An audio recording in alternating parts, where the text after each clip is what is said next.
Roast beef po. Thank you. For a while Thank you. lang, sir.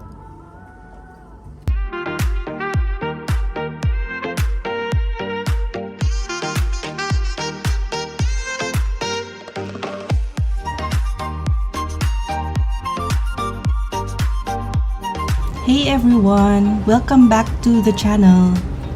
For today's vlog, we're checking in for a quick overnight stay at Novotel, Araneta. The staff were super kind and welcoming. Check-in was quick and in no time we were off to our room to settle in. Quick room tour time. We're staying in a deluxe king bedroom here at Novotel Araneta and here's what it looks like. To the right is the bathroom with the rain shower, clean towels, and all the essentials. No bathtub here, but it's spacious. There's a nice open layout, very clean, modern, and comfy. There's a small seating area by the window if you just want to chill. There's a work desk if you need to catch up on emails. Right after we finished settling in, someone unexpectedly walked into our room. We were surprised, but honestly, it wasn't a big deal. It turns out there was just a mix-up with the room assignment, nothing major. A little later, the front desk called us to apologize for the confusion. They owned up to their mistake and sent up a fruit platter to say sorry. Plus, they gave us a late checkout the next day, which was super nice of them. We appreciated how they handled it without us even needing to ask. We headed out to explore Gateway 2, which is just a short walk from Novotel. It's super convenient and there's so much to see and eat here. First stop, Cong Caphe. I've been seeing this Vietnamese cafe everywhere, so I had to try it. The vibe inside is so cool, very vintage Hanoi, with rustic walls, old school decor, and chill music. Their coffees were delicious, rich, creamy, and strong. It's a bit on the pricey side for the size, but I'd say it's worth trying at least once, especially if you're into coffee.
To cap off the night, we went to Wolfgang's premiere cinema.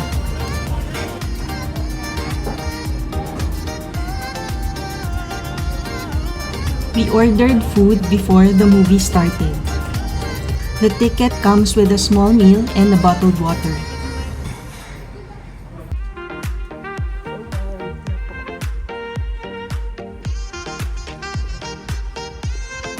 The seats are fully reclining, super comfy.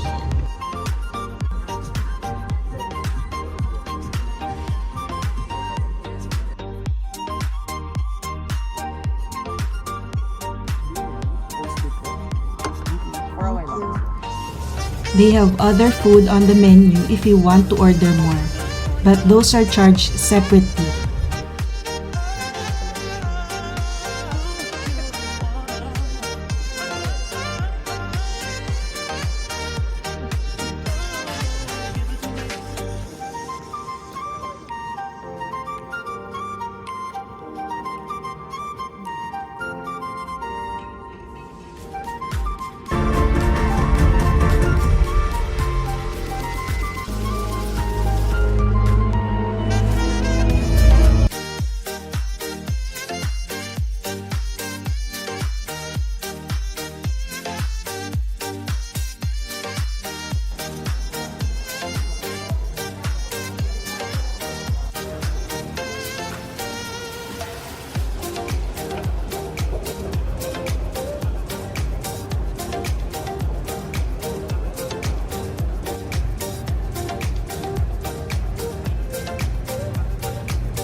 Before checking out, we decided to grab lunch at Mano.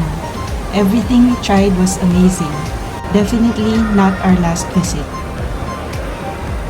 If you're looking for a quick city escape with good food, cozy vibes and everything walking distance, Novotel Araneta is worth checking out. Thanks for watching. Don't forget to like, comment, and subscribe, and I'll see you on the next one.